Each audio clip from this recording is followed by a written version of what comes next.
I am standing in front of the door to my son's house, my hands frozen around my car keys, and I can hear every word coming from that living room. The voice of Chloe, my daughter-in-law, cuts through the wood like a knife. I hope the old lady spins out on a curve in this storm. That way, the beach house is left to us and we don't have to wait anymore. And then I hear Lucas's laugh. My son, my only son, laughing at the possibility of me dying tonight. I feel the air escaping from my lungs, but I do not make a sound. I do not ring the doorbell. I do not scream. I simply take a step back, then another and another, until my feet find the path back to the car. The gifts remain in the back seat. $80,000 in stock options from my companies wrapped in gold paper that now seems obscene to me. The storm continues to roar outside, but I no longer care. I drive the 6 hours back crying in silence while the windshield wipers fight against the rain, and I promise myself something in that moment. 1 month later, not a trace of their perfect life will remain. My name is Eleanor. I am 63 years old. I own 3 textile import companies that I founded from scratch 35 years ago. Every morning I wake up at 5:30, make coffee in the Italian press I bought in Milan 15 years ago, and sit on the terrace of my house to watch the sunrise over the ocean. I have lived alone for 8 years since I was widowed. My husband died of a massive heart attack one Sunday afternoon while he was watering the plants in the garden. He fell among the white hydrangeas he loved so much. There was no time for goodbyes. There were no last words, just the brutal silence of a heart that stopped beating. Lucas was 27 years old then. He cried at the funeral, but 3 months later he was already asking me when I was going to sell the house how much his father had left if the companies were now solely mine. I justified it. I thought it was grief. I thought it was his way of processing the loss. How stupid I was. But my history with abandonment started much earlier. When I was 12 years old, my mother left home without explanation. She left a note on the kitchen table that said, "I can't take it anymore." That was all. My father became a silent man who drank whiskey every night in front of a turned-off television. I learned to cook, to clean, to survive. I learned that people leave. I learned that you cannot trust anyone to stay. And I learned above all not to need anyone. That is why I built my own empire. That is why I became someone who would never depend on anyone else. But with Lucas, it was different. He was my son, my blood. I thought that meant something. I thought a mother's love was unbreakable even when it came from only one side. The first few years were perfect. Lucas was a sweet, affectionate boy who hugged me before sleeping and told me I was the best mom in the world. His father adored him. They played football on Saturday mornings. They built things together in the garage. We were a real family. Oh, that is what I believed. After Robert's death, everything changed slowly. Like when a plant withers without you noticing until it is already too late. Lucas started to distance himself. He canceled dinners. He did not answer calls. He always had excuses. I told myself it was normal that he was a grown man building his own life. But deep down, a part of me knew something was broken. And still, I kept giving. I kept being the mother who solves everything, who pays for everything, who forgives everything. He met Chloe 4 years ago at a business conference.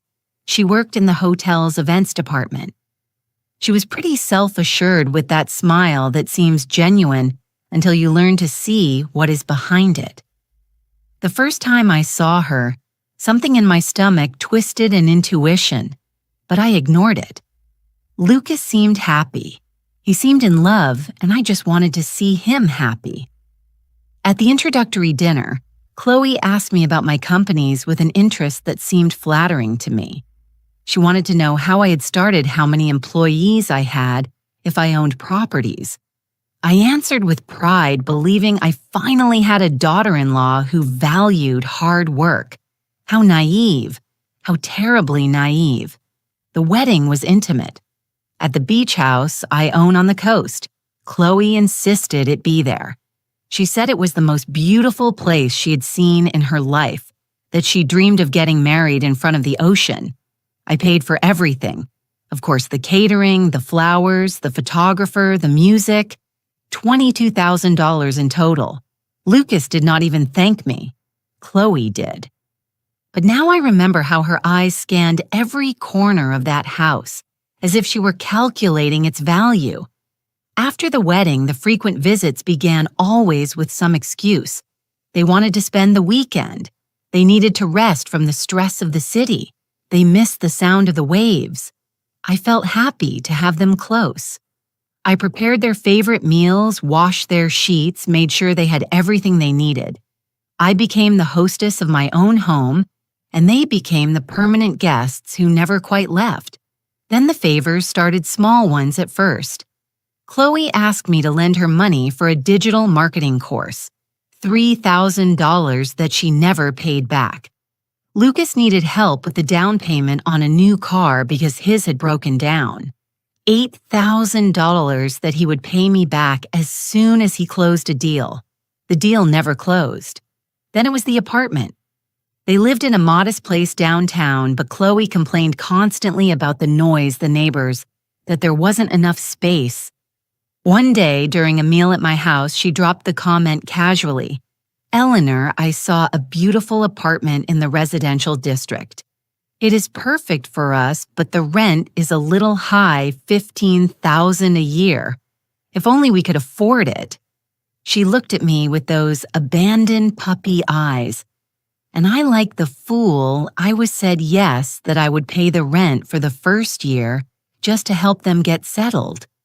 1 year turned into 2, then into 3. Every time I mentioned that, perhaps it was time for them to take charge, Lucas told me he was going through a tough time at work, that he just needed a few more months. And I caved. I always caved. Chloe's mother appeared on the scene in the 2nd year of the marriage. Sandra, a 50-year-old woman with a smile as fake as a $3 bill. She arrived with 2 suitcases and the promise of staying only a few weeks while she found a job in the city. The weeks turned into months. She lived in my beach house without paying anything, ate from my refrigerator, used my utilities, and every time I visited, I found the house a mess. Damp towels on the sofa, dirty dishes in the sink, empty wine bottles on the terrace. When I gently mentioned to Chloe that perhaps her mother could help with the cleaning, she looked at me as if I had insulted her. "Eleanor, my mom is going through a hard time. She just got divorced. She needs support, not criticism." And I, once again, shut up. I swallowed my discomfort and let a stranger take over the space I had built with my own hands. But what really should have alerted me were the questions. Chloe started asking them more frequently, always with that casual tone that pretended to be innocent. "Eleanor, is the beach house in your name, or was it also in Robert's name? Do you have a will? It's important. You know, at your age, one never knows. Are the companies registered only under your name, or does Lucas have a share?" I answered with honesty, without thinking that every word was information she was filing away, cataloging, turning into a strategy. One day, while we were drinking coffee on my terrace, she brought up the subject of beneficiaries. It's just that a friend of mine just lost her mother, and it turned out she didn't have anyone designated as a beneficiary on her bank accounts. It was legal chaos. You must have all that in order, right? She talked to me about trusts, about inheritances, about how it was easier if everything was well structured. She even recommended a lawyer to me, a friend of a friend who could help me organize my affairs. I declined politely, telling her I already had Arthur, my trusted lawyer, for 20 years. I saw a flash of irritation in her eyes, but she recovered quickly with a smile. The months passed and I kept giving. I paid for the repair of Lucas's car when it broke down, $5,000. I funded an anniversary trip for them to Cancun because they deserved it after so much stress. $7,000. When Chloe wanted to remodel the kitchen of the apartment I paid for, I agreed to cover the expenses. $12,000 in new cabinets, stainless steel appliances, and a granite island she had seen in a magazine. Every time I signed a check, I felt a small twinge of discomfort, but I stifled it with justifications. They were my family. Lucas was my only son. This was what mothers did right. They cared, provided, sacrificed. And if sometimes I felt more like an ATM than a mother, well, maybe that was just my insecurity talking. The true moment of alarm arrived 6 months ago. We were dining at an elegant restaurant downtown celebrating Lucas's birthday, 35 years old. I had reserved the table weeks in advance, had chosen the wine he liked, had brought an expensive gift, a Swiss watch I had seen him admiring in a store months ago. $4,000. During dinner, Chloe mentioned casually that they had been looking at houses to buy. It's time to have something of our own. You know we can't rent forever. Lucas nodded, looking at me with expectation. Then she continued. We saw a lovely one on the north side. 4 bedrooms, big garden, close to good schools for when we have kids. It costs $350,000. We thought maybe you could help us with the down payment. Only $100,000. We could pay you back little by little. She said it as if she were asking me to pass the salt. Lucas didn't even look me in the eye. He kept cutting his steak as if the conversation were about the weather. Something inside me resisted for the first time in years. $100,000 is a lot of money, I said softly. Chloe laughed. That type of laugh that sounds joyful but has sharp edges. Eleanor, for you, it's nothing. You have 3 successful companies, properties, investments. You're rich, and Lucas is your only son. Someday, all of that will be his anyway, right? Why not help him now when he really needs it? The logic was impeccable, but something in my stomach turned. I didn't say yes that night. I told them I would think about it, that I needed to review my finances. I saw Chloe's smile freeze slightly, saw her exchange a look with Lucas, but they didn't insist. Not yet. They knew how to wait. They knew that eventually I would cave, as I always had. The following weeks were strange. Lucas called me more often than usual, but the conversations felt forced, as if he were following a script. He asked about my health, if I felt well, if I had gone to the doctor recently. It's just that you're at an age where you have to take care of yourself, Mom, he said with a concern that sounded rehearsed. Chloe started sending me articles about estate planning, about the importance of having all documents in order. One day, I received an email from her with the subject line, "For your peace of mind." Inside were links to lawyer services specializing in wills and trusts. The message said, "Eleanor, I know it's an uncomfortable topic, but it is important. Lucas and I want to make sure you are protected and that your wishes are respected when, well, you know it's for your own good." I read that email 3 times trying to find genuine concern between the lines. I didn't find it. I only saw a calculation. It was then that I decided to do something I had never done before. Observe. Really observe. Instead of accepting every word, every gesture, every request at face value, I started paying attention to the details I had been ignoring for years. And what I saw chilled my blood. During a visit to my beach house, I found Chloe taking photographs of every room with her phone. When I asked her what she was doing, she told me she wanted to capture the beauty of the place to show it to some friends. But I had seen the angle of her shots. They weren't aesthetic photos. They were inventory photos. She was taking images of the paintings on the walls, of the antique furniture, of the porcelain dinnerware I had inherited from my grandmother. She was cataloging my possessions as if they were already hers. That night, while she and Lucas slept in the guest room, I quietly entered the living room and checked her phone, which she had left charging on the table. I know it was an invasion of privacy, but something was screaming at me to do it. I found a folder titled Beach House E. Inside were more than 200 photographs. Every corner, every object of value, every architectural detail. And worst of all, there were notes. Notes about the estimated value of the furniture, about how much the property might be worth in the current market, about which things could be sold immediately and which should be kept. My heart beat so hard I thought it was going to give me away. I put the phone back exactly where it was and returned to my room. I couldn't sleep that night. I stayed staring at the ceiling, listening to the sound of the waves, asking myself when exactly my son had stopped seeing me as his mother and had started seeing me as his future inheritance.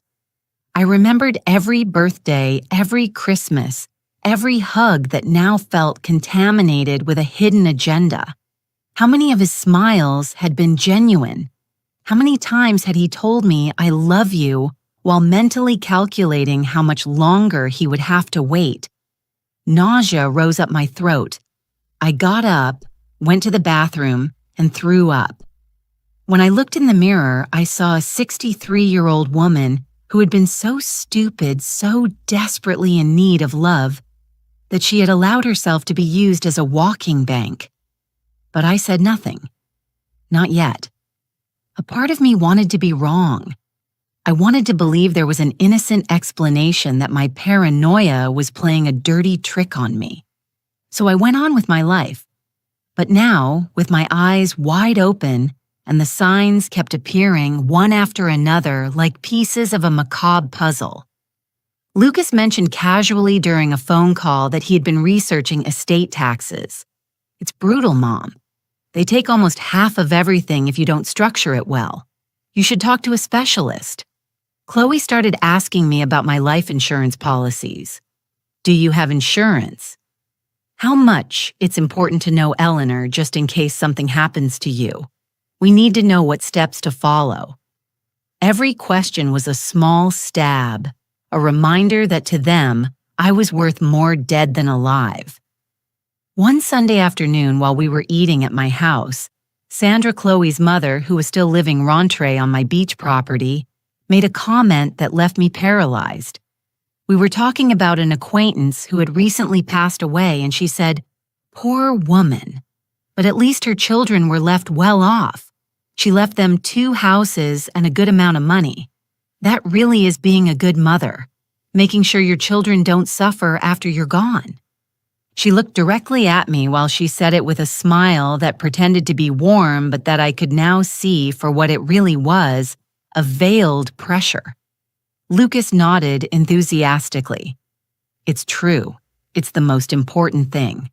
Leaving everything well arranged for the family. Chloe touched my hand, squeezing it gently. You are a good mother, Eleanor. I know that when the time comes, you will have thought of Lucas. He is your only son. After all, everything you have built should be for him. I felt the room shrinking, the air becoming dense. I excused myself, saying I had a headache, and went to my room. I heard them laughing downstairs, heard the clinking of wine glasses I had paid for in the house I had bought, eating the food I had prepared. It was in that moment that I made a decision. I called Arthur, my lawyer, and asked him to come to my house the next day. When he arrived, I told him everything, the constant questions, the photographs, the comments about inheritances and wills, the subtle but constant pressure.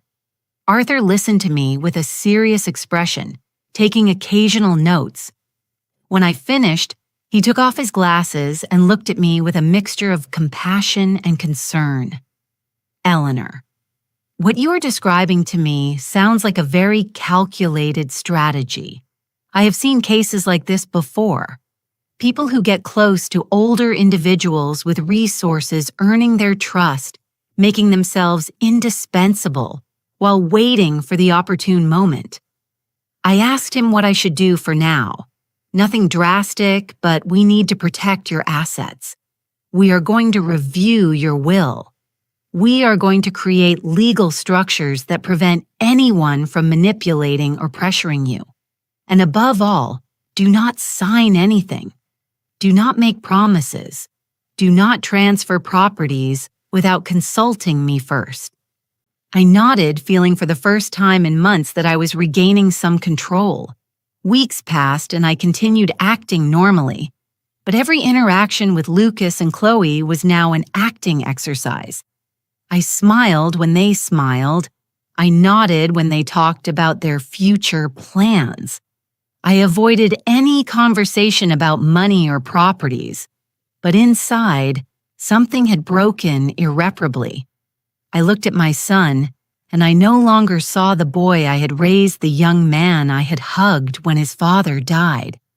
I saw a stranger who had learned to manipulate my love to use my need for family as a weapon against me.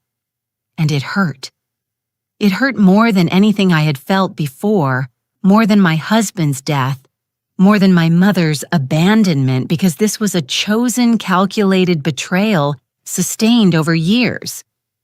Then the invitation arrived. Lucas called me one Wednesday afternoon with that cheerful voice I now recognized as fake. "Mom, we're going to have a little celebration this Saturday for my birthday. Nothing big, just Chloe, her family, and me. We thought it would be nice if you came. It's been a while since we spent time together. My birthday had been the previous month. He had forgotten it. Not a call, not a message, but I had to be present at his. Of course I told him I would go, that I would love to celebrate with them. Perfect. Mom, we expect you at 7:00 and don't bring anything okay. Your presence is enough." That last sentence made me want to laugh. My presence had never been enough. What they wanted was my money, my properties, my timely death. But I decided I would bring something special. I spent the following days preparing everything with Arthur. $80,000 in stocks from my company's papers that looked official documents, that in reality transferred nothing but looked impressive. I wrapped them carefully in gold paper with a huge silver bow. They looked like the gift of someone who had finally caved, who had decided to start distributing her fortune while alive. It was the perfect bait. The day of the celebration dawned gray with dark clouds threatening a storm. At 3:00 in the afternoon, it started to rain. At 4, the rain had turned into a deluge. The forecast said it was the strongest storm of the season. Perfect, I thought. Absolutely perfect.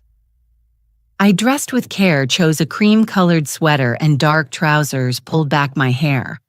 I looked in the mirror and practiced my smile, the smile of the foolish mother who suspects nothing. It came out perfect. I got into the car with the gifts in the back seat and started the trip 6 hours away in normal conditions. With that storm, it would probably be 7 or 8, but I didn't care. I had to do this. I had to know with certainty if everything I suspected was true or if my mind was betraying me. I drove slowly, carefully while the rain hit the windshield with an almost supernatural fury. Thunder rumbled over my head. Several cars were stopped on the shoulder with hazard lights on, waiting for the worst of the storm to pass.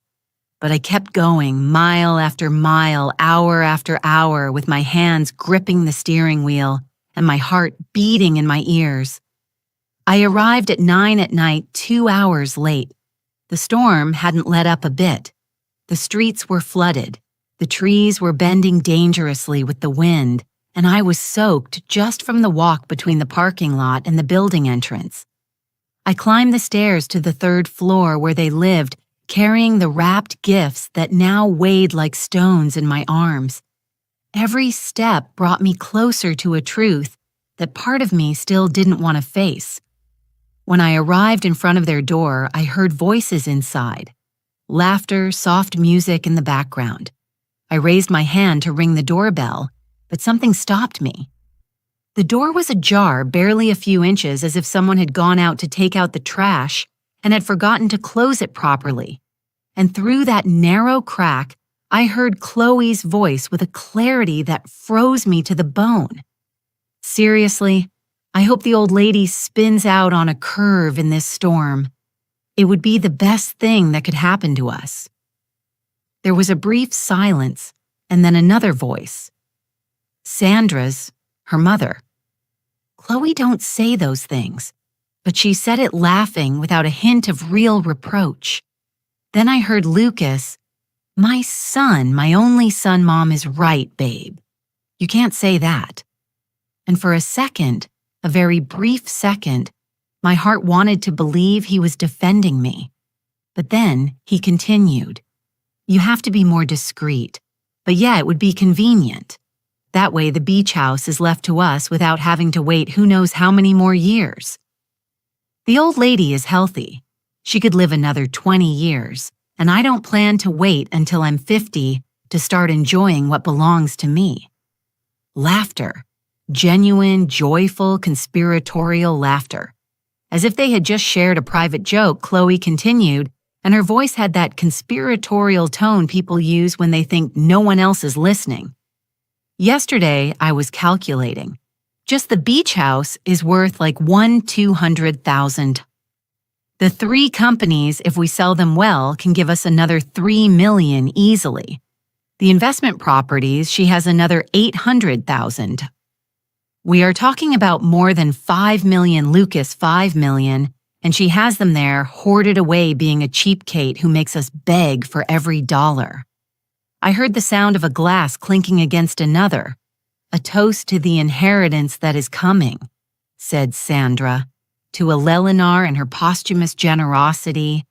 Added Lucas, and the 3 voices joined in a gap that went through me like a rusty knife. But they hadn't finished. Chloe kept talking, and every word was worse than the last. "The best thing is that the idiot thinks we love her. You should have seen her face when I asked her to pay for the kitchen remodel. She was so happy to be able to help, so grateful that we included her in our lives. It's pathetic. A rich and lonely old woman who buys love because nobody wants her for who she is." Lucas laughed. "She's always been like that. Since Dad died, she became desperate. She called me every day at the beginning asking if I was okay, if I needed anything. It was suffocating. But you taught me to use that to our favor, babe, to make her need work for us. Of course, responded with pride. Loneliness is a powerful tool, and she is so lonely, so in need of feeling important in someone's life that she would do anything to keep our attention." Sandra intervened then. "And what happens if she realizes, if she starts to suspect?" There was a pause, and then Lucas spoke with an assurance that destroyed me. "She's not going to realize she's too dumb, too emotional. Besides, I already made her believe I'm interested in the companies that I want to learn the business to eventually run it. She swallowed that lie whole. She thinks I'm finally maturing, that I'm getting interested in her legacy. She doesn't know that the only thing I'm interested in is selling everything. As soon as I sign the transfer papers," Chloe added, "and the will thing is almost ready." I've been pressuring her subtly. 2 weeks ago, I mentioned the lawyer I know again, the one who could help her organize everything. This time, she seemed more receptive. I think she's going to cave soon. Perfect. said Lucas. "The faster we have everything in legal order, the better. Because honestly, I'm tired of pretending I care. I'm tired of the boring dinners, of listening to her repetitive stories, of having to act like the devoted son. When all this is over, I'm going to block her number, and I'm never going to have to see her again." The world stopped. The sound of the rain disappeared. The thunder rumbling outside turned into silence. I could only hear the beating of my own heart, slow and heavy, as if every beat cost me a monumental effort. My hands started to tremble. The gifts slipped from my arms and fell to the floor with a dull thud. But inside, no one seemed to hear it over the music and their own voices. I stood there in front of that ajar door, unable to move, unable to fully process what I had just heard. This wasn't a suspicion. It wasn't paranoia. It was real. It was worse than I had imagined. They didn't just want my money. They hated me. They despised me. They had turned my love into a game, my need for family into a business strategy. Sandra spoke again. "And what about the keys to the beach house?" "You already have copies." Yes answered. "I made copies months ago. When she dies, we can enter immediately and take out everything of value before the legal proceedings start. The paintings, the jewelry she keeps in that ridiculous safe she thinks nobody knows exists. Everything." "Do you know the combination?" asked Lucas. "Not yet, but I'm going to get it. I've seen her type it twice. It's just a matter of paying attention." Laughter again. Laughter celebrating my future death. Planning the looting of my life as if it were war booty. "The only thing that makes me angry," said Lucas, "is that we can't speed up the process. We have to wait for nature to take its course." "Well said," Chloe with a playful tone. "There are ways to help nature. Stress, for example, if we pressure her enough, if we keep her anxious and worried, her health could deteriorate faster." "Diabolical," said Lucas. But he sounded pleased. "That's why I love you. I don't remember making the conscious decision to move. My legs simply started to back up, one step, then another, moving away from that door, from those voices, from that reality that had just destroyed what was left of my heart. I went down the stairs as if in a trance, left the building, crossed the parking lot under the torrential rain. The water soaked me completely, but I didn't feel it. I felt nothing except a huge black void extending inside me like a bottomless abyss. I arrived at the car, sat in the driver's seat, and stayed there watching the rain hit the windshield. The gifts were still in the back seat. $8,000 in decorative papers that were going to serve a completely different purpose now. I turned the key, started the engine, and began the trip back. 6 hours again, 6 hours driving in the middle of the worst storm of the year. But I no longer cared if I went off the curb, if the car skidded, if a tree fell on the road. Part of me wished something like that would happen. It would be easier than facing the rest of my life knowing what I now knew. But I survived. I arrived home at 4 a.m, completely exhausted, soaked to the bone, shivering not only from cold, but from something much deeper. I took off my wet clothes, got into the shower, and let the hot water run over me while I cried.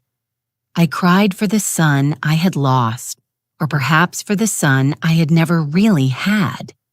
I cried for the wasted years, for the money given away, for the love given without being reciprocated. I cried for the foolish woman I had been, who had confused manipulation with affection, who had been so desperate not to be alone that she had allowed herself to be used in the vilest way. When I got out of the shower, I looked at myself in the mirror. My eyes were red, swollen.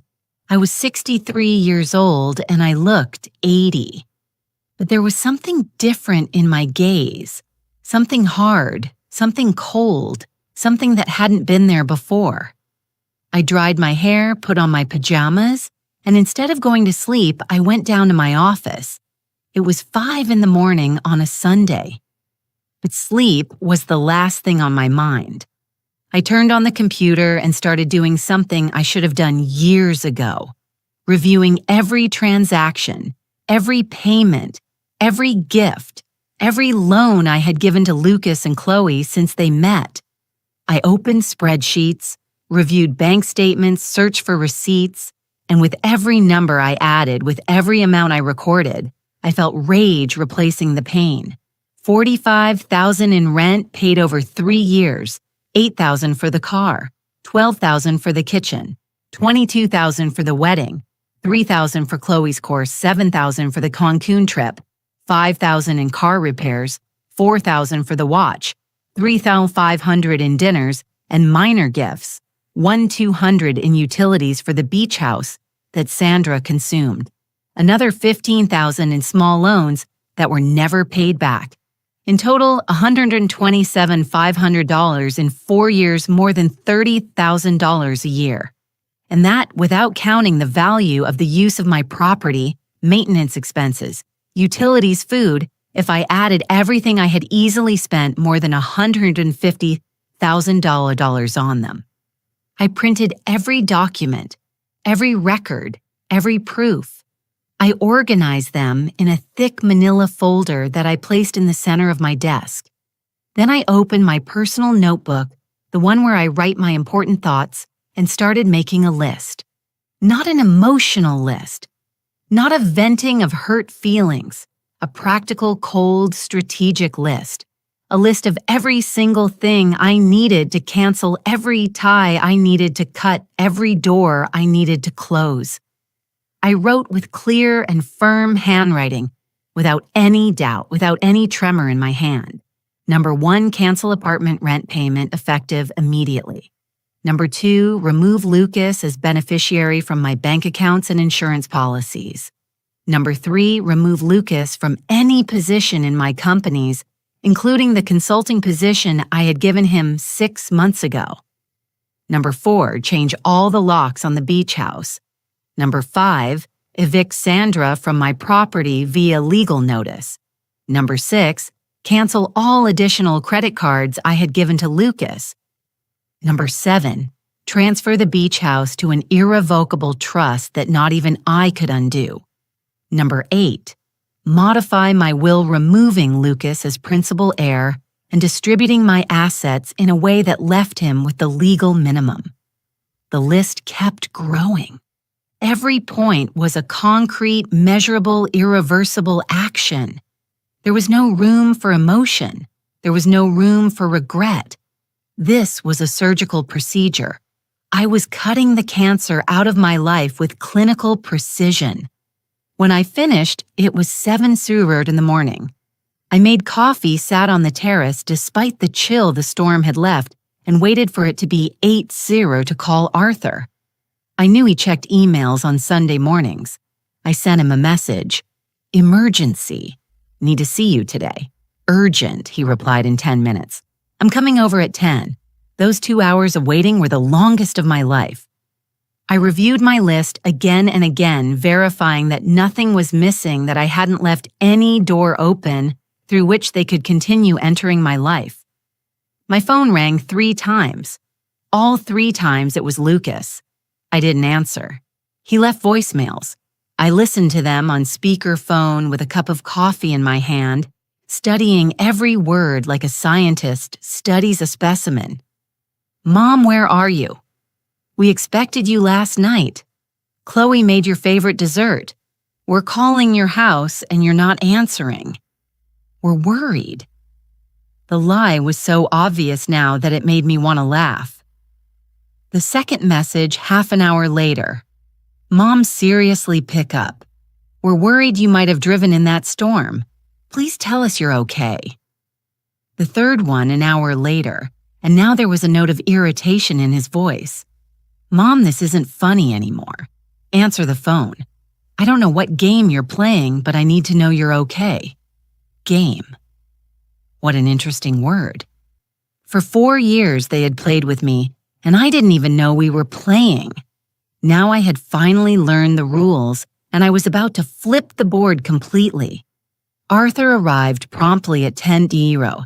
I let him in, poured him coffee, and told him everything. Every word I had heard in front of that door, every macabre plan they had discussed, every slight, every calculation, every anticipated celebration of my death. I spoke for 40 minutes without stopping, with a steady voice, without crying. Arthur listened without interrupting, his expression becoming increasingly serious. When I finished, he remained silent for a few seconds, processing. Then he spoke. "Eleanor, this is serious. Not just morally, but legally. What you describe could constitute undue influence. And if they had succeeded in getting you to change your will under pressure, we could have argued coercion. But the most important thing now is to protect you." I nodded. "That's why I called you. I need to execute this list." I passed him the notebook. He read it carefully, nodding at every point. "We can do all this," he said finally, "but we need to be strategic. If we act too fast, they might get scared and try some desperate move. If we act too slow, we give them time to plan a response." I propose the following. Today we draft the new documents. Tomorrow, first thing in the morning, I personally take care of the legal notices. We cancel the payments so that they become effective at the end of this month in 3 days. That gives them enough time to realize something changed, but not enough to react effectively. And the locks I asked a locksmith can go tomorrow to the beach house. I also suggest you install security cameras, because if Chloe has copies of the keys, she might try to enter before realizing they no longer work. I nodded. All of this made sense. It was logical, rational, perfect. We worked for hours. Arthur had his laptop and I had access to all my financial and legal documents. We drafted a new will where Lucas received exactly what the law obligated the minimum, which in our state was a nominal amount to prevent contestation. The rest I divided among charities that help older women who were victims of financial abuse. The irony didn't escape me. We created an irrevocable trust for the beach house, naming those same organizations as beneficiaries. I signed authorizations to cancel all services and automatic payments related to Lucas. We drafted a formal letter removing him from any position in my companies. We prepared an eviction notice for Sandra, giving her 30 days to abandon the property, which was more than the law required, but which Arthur insisted was prudent to avoid legal problems. When we finished, it was 4 p.m. I had signed more documents that day than in the entire previous year, but every signature felt like recovering a piece of myself. "There is something else," said Arthur before leaving. "You need to prepare yourself emotionally for what is coming. When they realize what you have done, they are going to react. They will probably try to manipulate you again. They are going to cry. They are going to beg. They are going to play the victim. Lucas is going to say, 'You are a bad mother,' that you are abandoning them, asking how you can do this to them. Chloe will probably try a different approach, perhaps veiled threats, perhaps dramatic pleas. You have to be prepared to stand firm. You can do it." I looked him in the eyes. This man had known me for 20 years. He had handled my divorce when my first husband was unfaithful before meeting Robert. He had been there when Robert died. He had seen my weakest moments. But the woman looking at him now was not the same one he had known. "I can do it," I said with a certainty coming from some deep place I didn't even know existed. "I am no longer the woman I was a week ago. That woman died in front of that door last night. The one who remains has no patience for lies."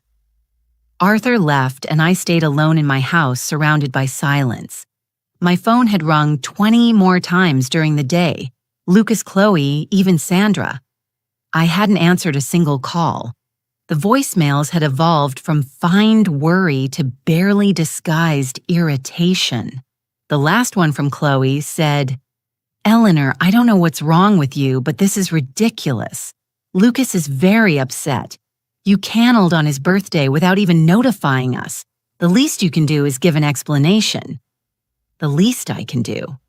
What an interesting concept. For 4 years, I had done the maximum. I had given everything. I had paid for everything. I had forgiven everything. And they had taken every single thing as if it belonged to them by right, without gratitude, without love, without even basic respect. Now I was finally going to do the minimum, and the minimum was exactly nothing. That night, I slept better than I had slept in years. I didn't dream. I didn't wake up at 3:00 in the morning thinking about what I had lost. I slept deeply like someone sleeps who has finally made a decision they won't regret. I woke up at 6, made my coffee, sat on the terrace, and watched the sunrise over the sea. The sky was clear after the storm. Everything looked clean, fresh, new, and for the first time in a long time, I felt something akin to peace. It wasn't happiness. I was still too hurt for that. But it was something better than pain. It was resolve. It was certainty. It was knowing that I had stopped being a victim and had become someone regaining her power. Monday dawned cold and clear. I got up early dressed in a pearl gray suit that had always made me feel professional and in control, and headed to my main office downtown. I had meetings scheduled with the managers of my 3 companies, not to talk about Lucas, but to make sure everyone was aware that he no longer had any authority or access to confidential information. In the 9-hour meeting with the 5 main managers sitting around the conference table, I got straight to the point. Effective today, Lucas is no longer part of this organization in any capacity. His access to systems, his corporate email, and any privileges he had are revoked immediately. If he tries to obtain information or make requests in my name, you must contact me directly to verify. Understood. There were looks of surprise, but no one asked questions. I had been running these companies for 35 years with a steady hand. They knew that when I spoke in that tone, it was not time for questions. At 10, Arthur called me. It's done. The notices were sent this morning by certified mail. The bank confirmed that all automatic transfers are canceled. The last rent payment that went out was this month's, so they have until the end of the month before the landlord notifies them. The additional credit cards were blocked an hour ago, and the locksmith is on his way to the beach house right now. And Sandra, I asked, the eviction is in process. She will receive the formal notice tomorrow. She has 30 days to vacate, but based on the profile you gave me, she will probably try to contact you sooner. I thanked Arthur and hung up. Now all that was left was to wait. I didn't have to wait long. At A4:11, my phone exploded. Literally, messages started arriving one after another so fast the screen wouldn't stop vibrating. Lucas 15 messages in 2 minutes. I read them all one by one, savoring every word of his poorly disguised desperation. "Mom, what is happening?" My card was declined at the supermarket. I called the bank and they say you canceled it. It must be a mistake. Mom, answer. I received a letter from your lawyer saying I no longer work for the companies. What is he talking about? This makes no sense. What did we do to you? Chloe is crying. She says you embarrassed her in front of her friends when her card didn't work. Answer the phone. I'm coming to your house right now. We need to talk. You have to explain to me what is going on. I am your son. That last message made me smile bitterly. Now he was my son. Now that the money had stopped suddenly, He remembered the family bond. How convenient. I didn't answer a single message. Instead, I wrote one single, measured, cold message without emotions. Do not come to my house. We have nothing to talk about. Everything you need to know is in the letters from my lawyer. Respect them. Send. Block number. I blocked Chloe's number too. Although she hadn't contacted me yet, I blocked Sandra's preventively, and then just in case I changed my main phone number and only shared it with 5 people. Arthur, my 3 trusted managers, and my doctor. The rest of the world, including my son, was left out. An hour passed, then another. At 1:00 in the afternoon, I received a call from the receptionist of my office building. Mrs. Eleanor, there is a young man here who says he is your son and that he needs to see you urgently. He seems very upset. Should I let him up? No, I said firmly. And if he comes back, call security. I have left clear instructions that I do not want to be contacted by him. There was a surprised silence on the other end. Understood, ma'am. I hung up and kept working as if nothing had happened. I reviewed contracts, signed authorizations, made calls to suppliers. Life continued.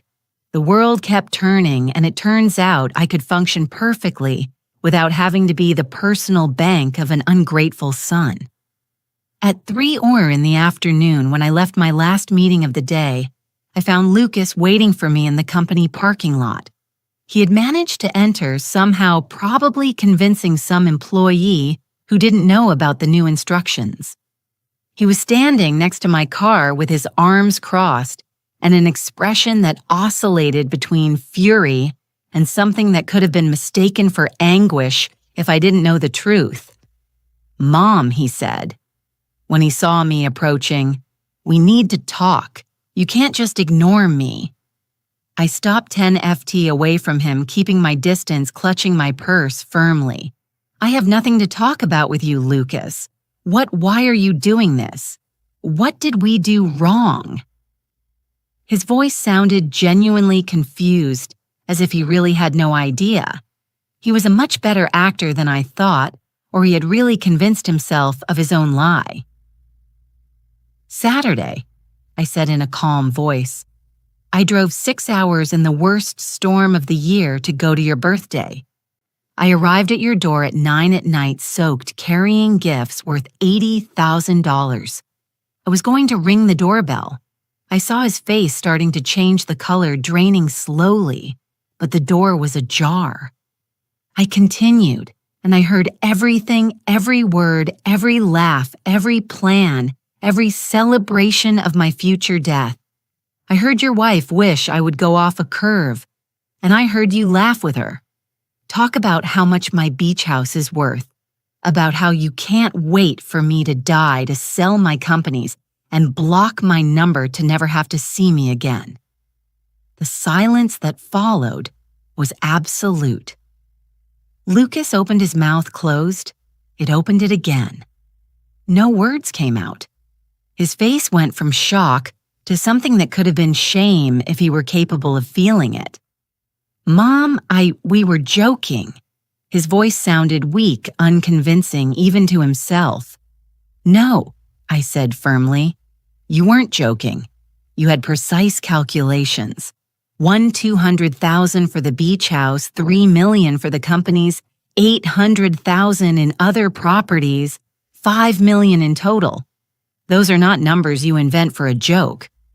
Those are numbers someone investigated, calculated, planned, and the copies of keys Chloe made of my house, and the plans to empty my safe before legal proceedings start.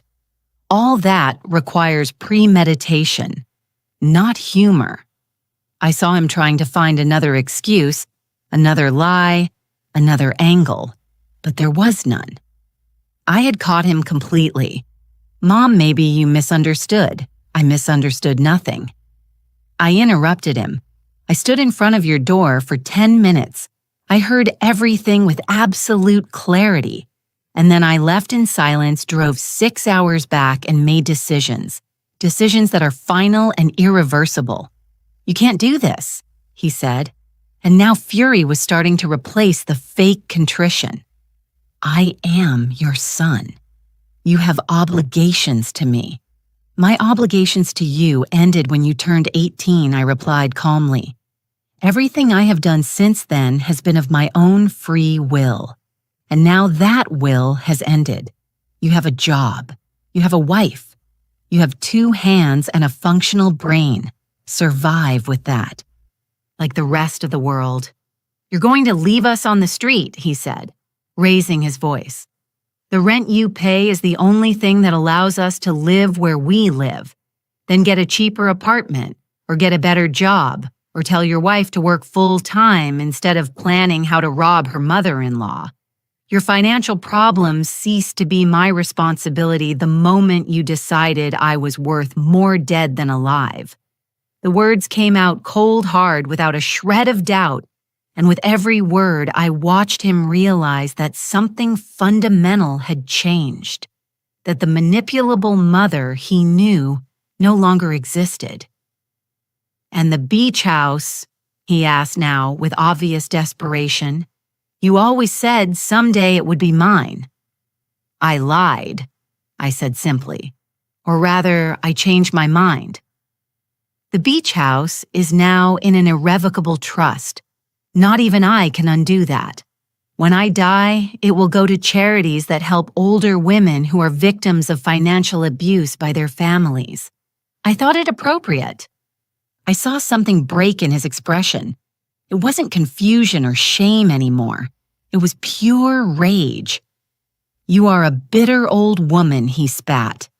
You always were. Dad used to tell me. He said you were controlling, that you used money to manipulate people, that you were never capable of truly loving. Those words should have hurt. Lucas probably hoped they would hurt, but curiously, I felt nothing. If that is what you need to believe to justify your behavior, I said, go ahead. But the truth is, your father never said that.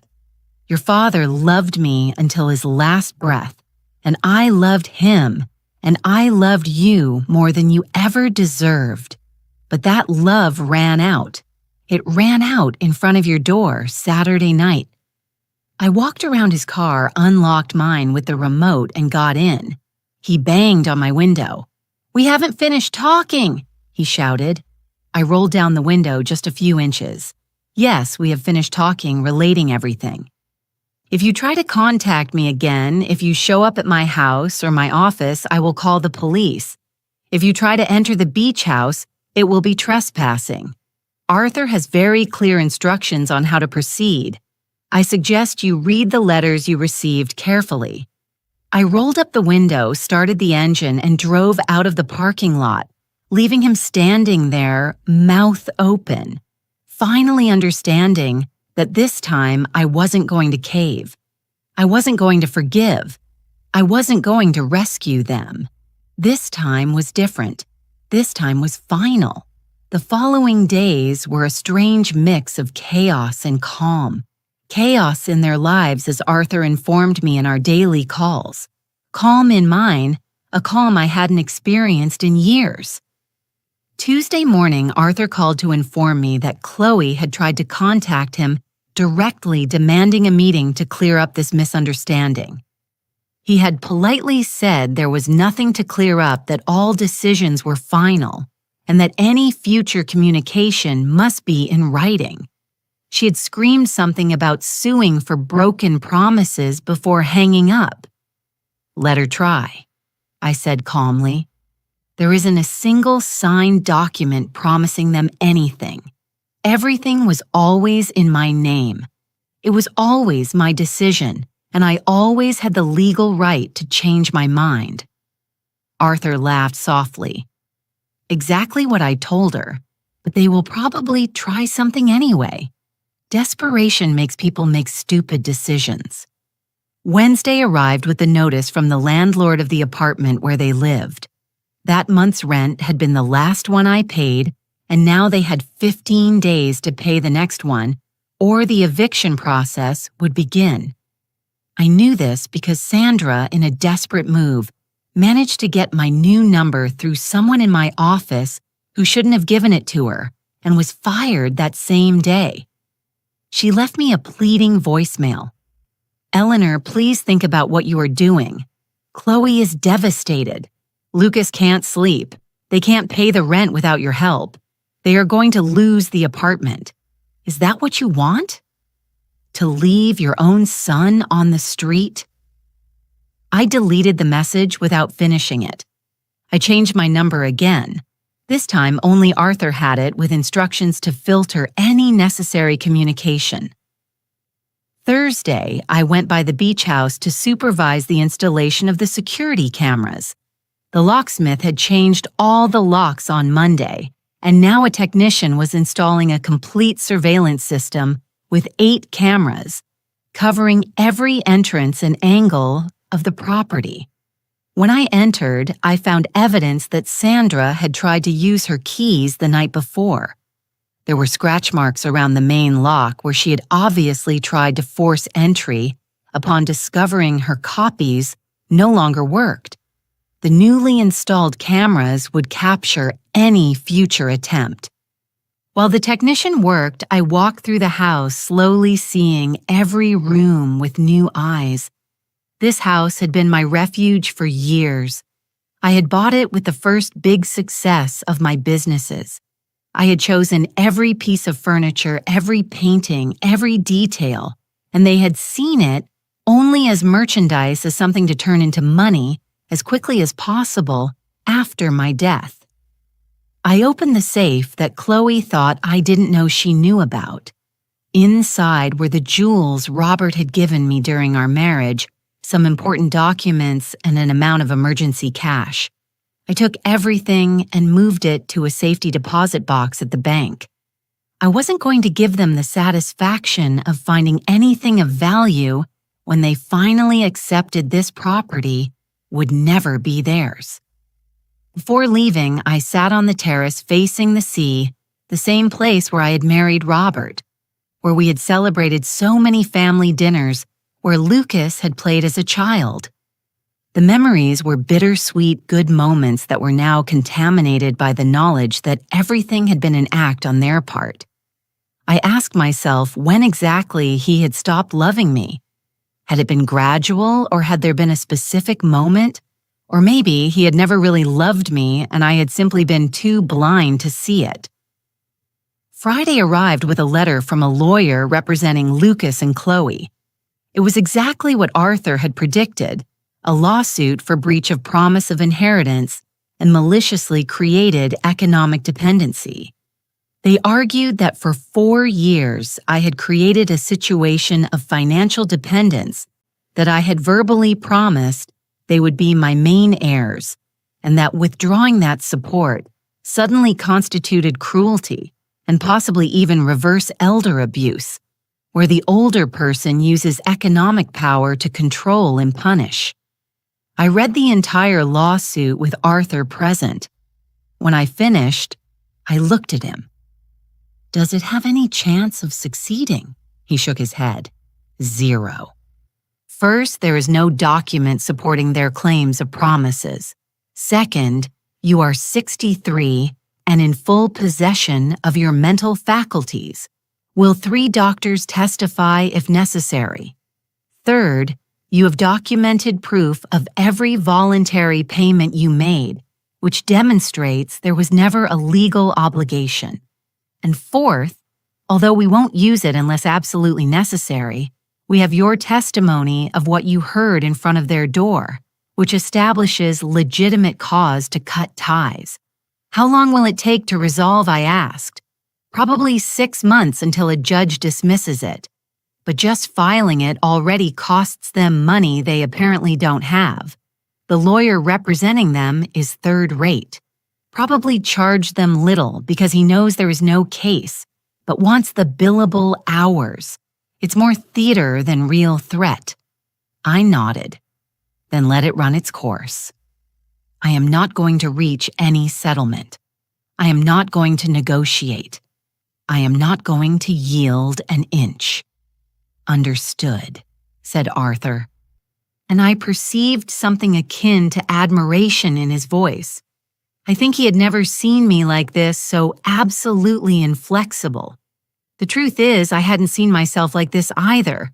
It was as if I had discovered a version of myself that had been asleep for decades, waiting for the right moment to wake up. The weekend was the first in years I spent completely alone by choice, not by circumstance. There were no calls from Lucas asking me to visit them. There were no messages from Chloe suggesting we meet for lunch. There was no Sandra occupying my space, consuming my resources, dirtying my house, just me, my coffee, my books, and the sound of the sea from my terrace. I read an entire novel, something I hadn't done in months. I cooked just for myself.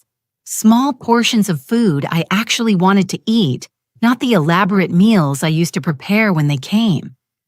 I walked on the beach at sunset, barefoot in the sand, feeling the cold water on my ankles.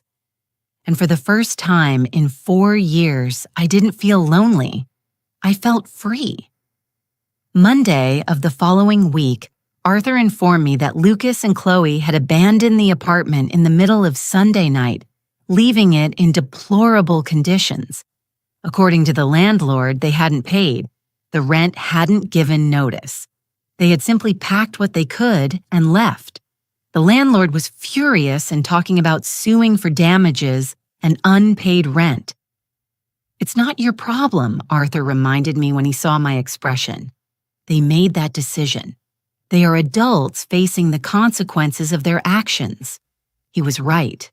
But there was a small part of me, the part that had been a mother for 35 years, that felt a twinge not of guilt, exactly, but of something akin to sadness. Not for what was happening to them now, but for everything that could have been if they had chosen to be different, if they had loved me instead of coveting me. That same afternoon, the security cameras at the beach house captured something interesting. Chloe arriving in a taxi, trying to enter through the back door. When that didn't work, she tried the windows. When those didn't yield either, she went completely around the house looking for some point of entry. The cameras captured her perfectly. Her face of frustration, her aggressive body language, even the moment she kicked the door with rage before giving up. I called Arthur immediately. "We have this recorded. Do you want to press charges for attempted trespassing?" I considered the question seriously. Part of me wanted to do it, wanted to use the full weight of the law against her. But another part, the wiser part, knew that would only prolong my connection to them. "Not for now," I said finally, "but keep the video. If they try anything else, we will use it and send a certified letter warning her she was recorded and that the next attempt will result in criminal charges." Arthur agreed. Sometimes the threat was more powerful than the action. 3 weeks after the incident at the beach house, I received information from an unexpected source. One of the managers of my company, Victoria, asked me for a private meeting. When she entered my office, she wore an uncomfortable expression.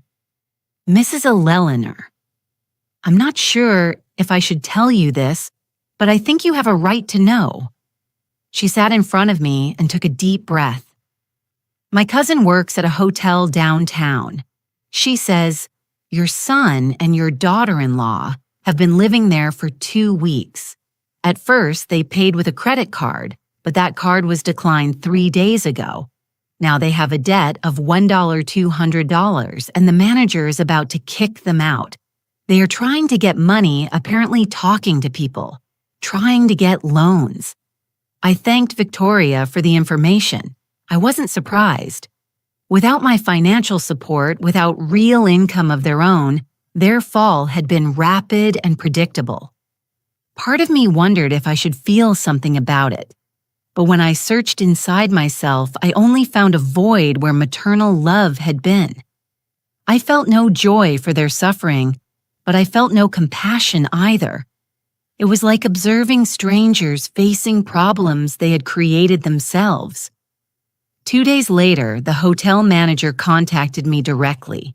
He had obtained my information through Lucas, who apparently had given him my name as a guarantee that the debt would be paid.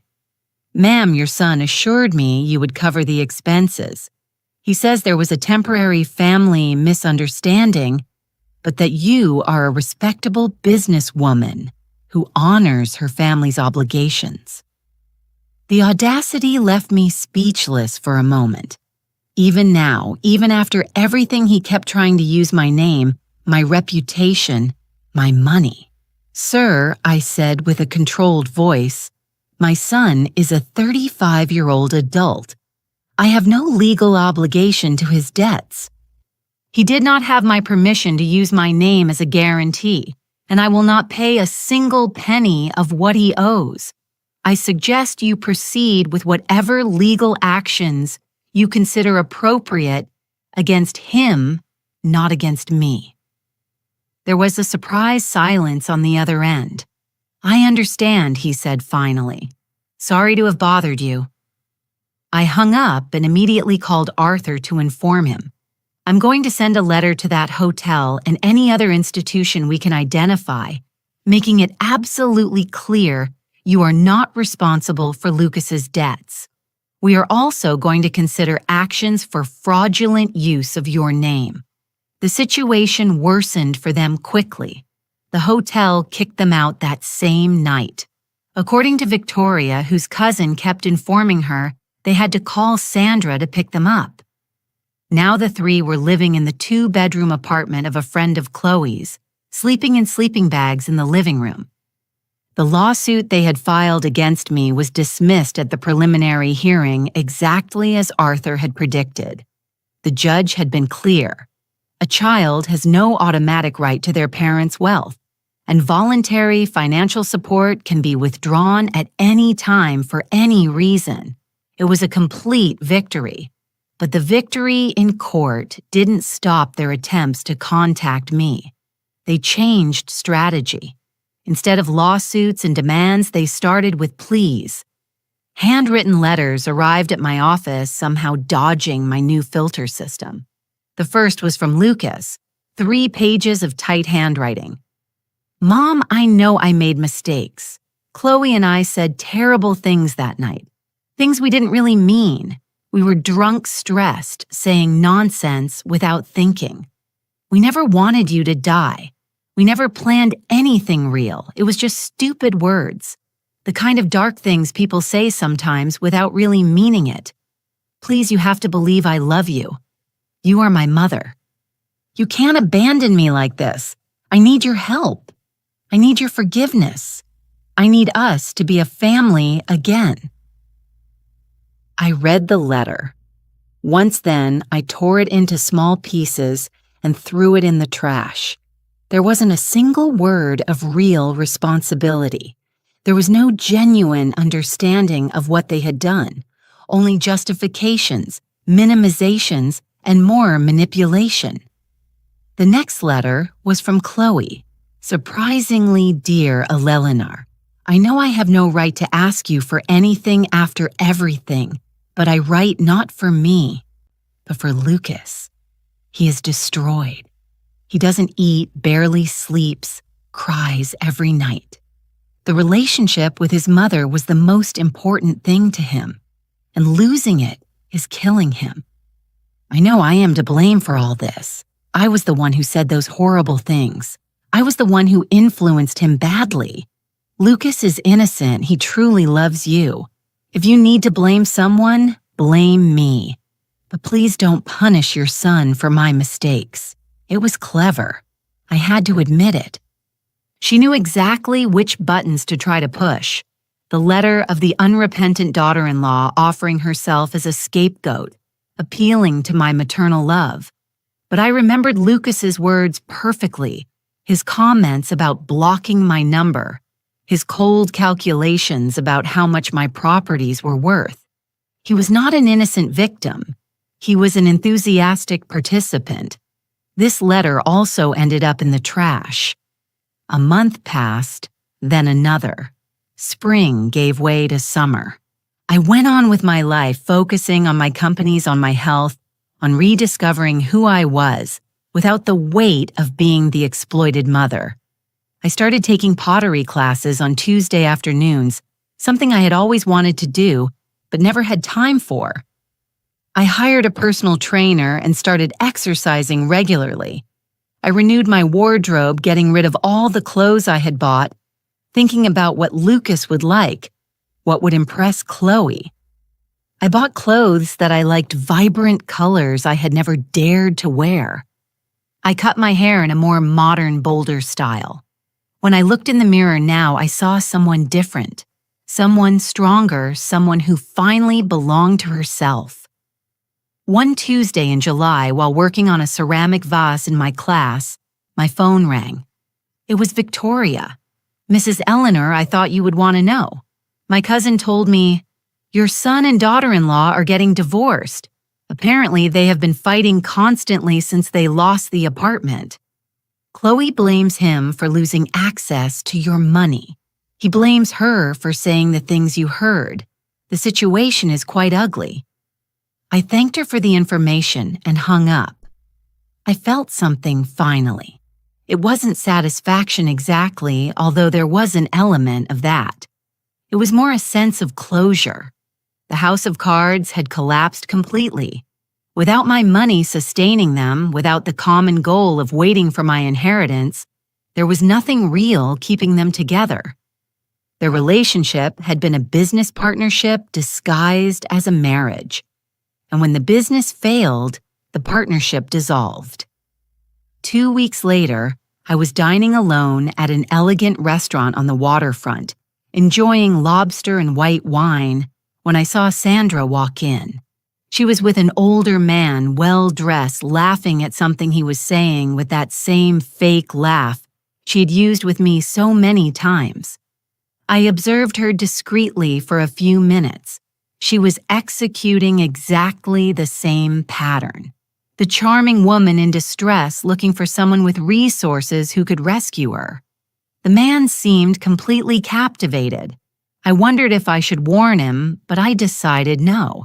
It wasn't my responsibility to save every person from the predators of the world. He would have to learn his own lesson as I had learned mine. I finished my dinner, paid my generous bill, leaving a 30% tip, and left the restaurant without Sandra seeing me. That night, I slept deeply without nightmares, without regrets.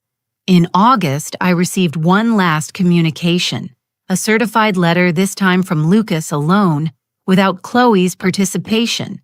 The handwriting was sloppy.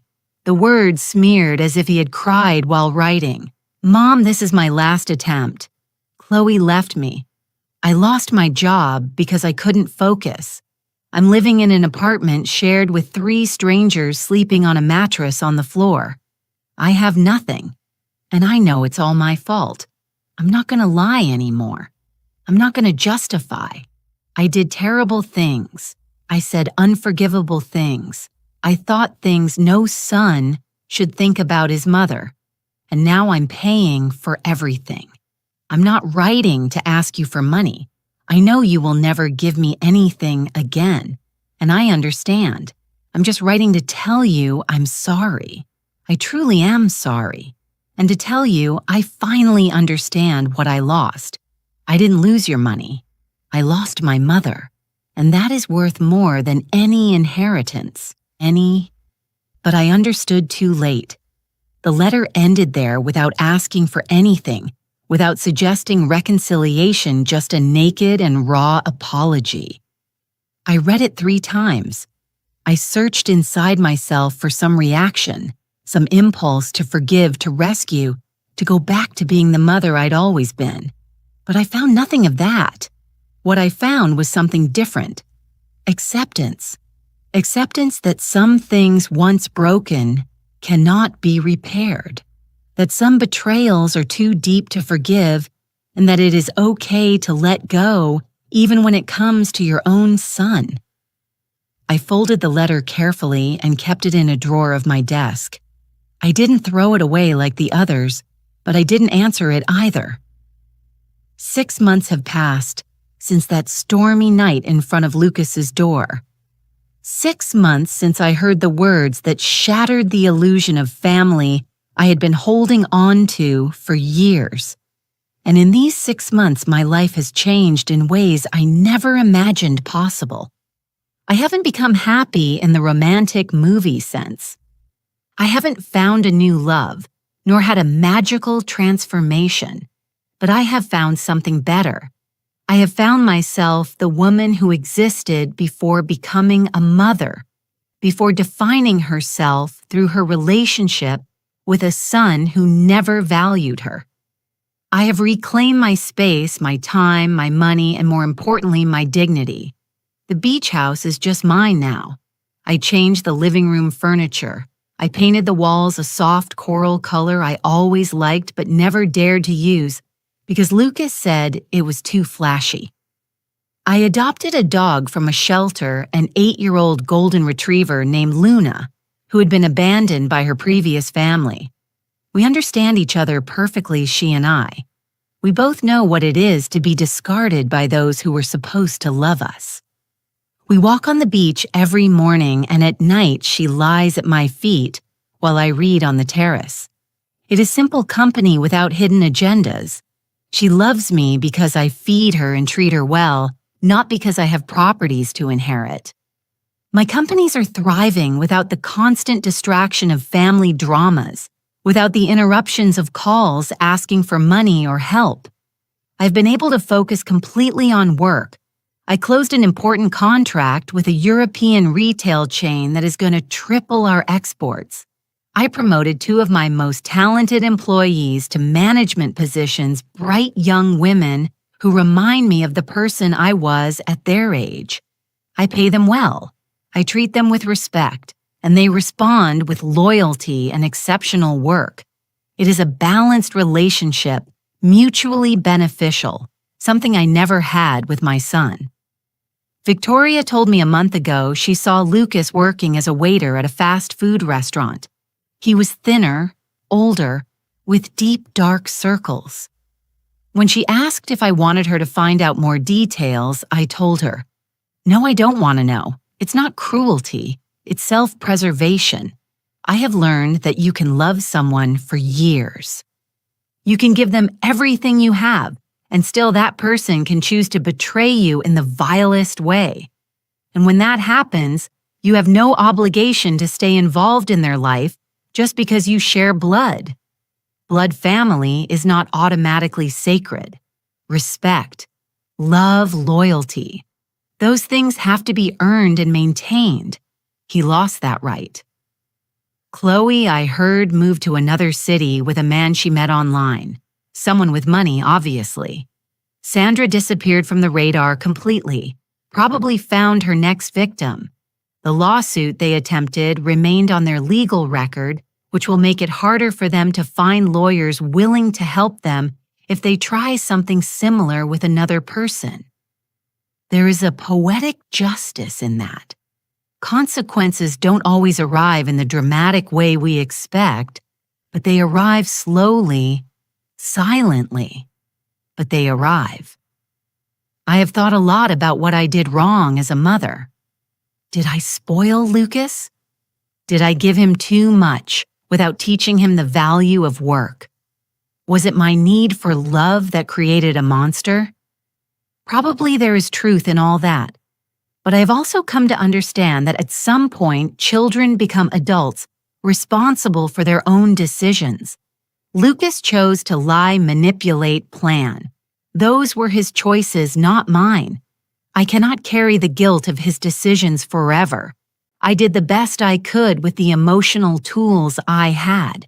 I wasn't perfect, but I didn't deserve what they did to me either. The letter Lucas sent remains in my desk. Sometimes I take it out and read it again.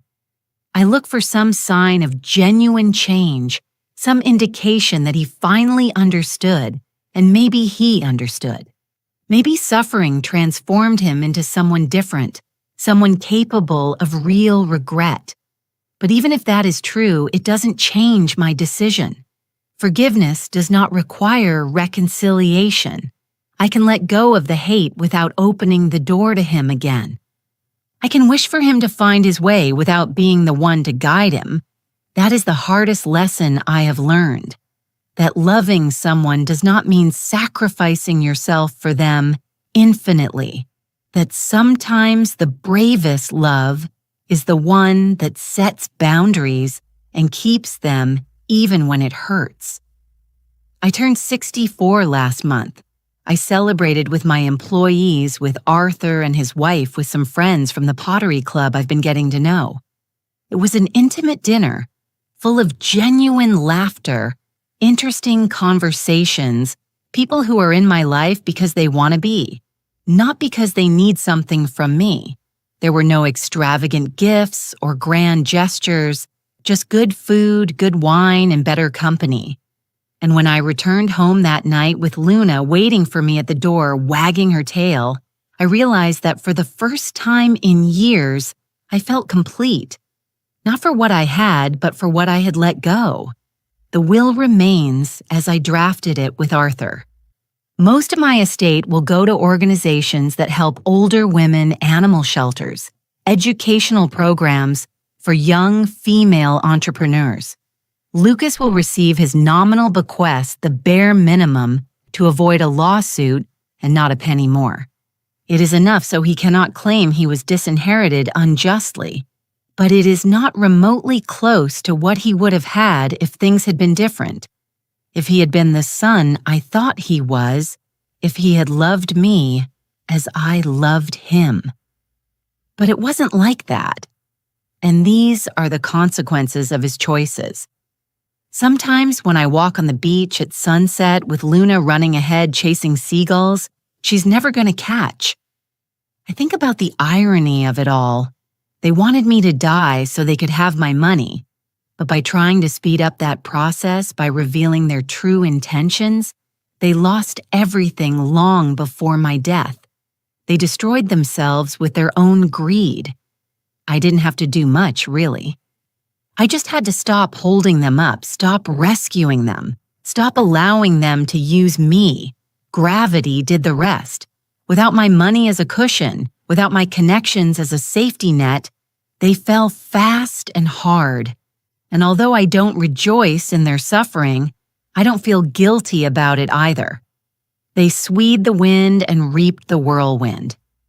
As the saying goes, I have learned that the loneliness I feared so much is not as terrible as I thought. In fact, there is a huge difference between being alone and feeling lonely. I was surrounded by family for years and felt deeply lonely, used invisible, except for what I could provide. Now I am alone most of the time, and I feel more accompanied than ever. I have myself, I have my integrity intact. I have my self-respect recovered, and it turns out that is enough, more than enough. It is everything. I don't know what the future holds for Lucas. I hope sincerely that he finds a path toward becoming a better person, that he learns from this, that he grows, that someday he is capable of genuine relationships based on real love and not material interest. But that is his journey, not mine. I already did my part. I raised him, fed him, educated him, gave him opportunities. The rest depended on him, and he chose the path he chose. Now he must live with those choices as we all must live with ours. As for me, I keep moving forward. Each day is a little lighter than the last. The pain has become a scar. Present, but not bleeding. And I have discovered something surprising. Life after 60, after betrayal, after letting go of everything you thought defined your existence can be extraordinarily good. It can be yours in a way it never was before. And that freedom, that absolute ownership of your own life is priceless. It is worth more than any beach house, more than any company, more than all the money they coveted. It is worth everything.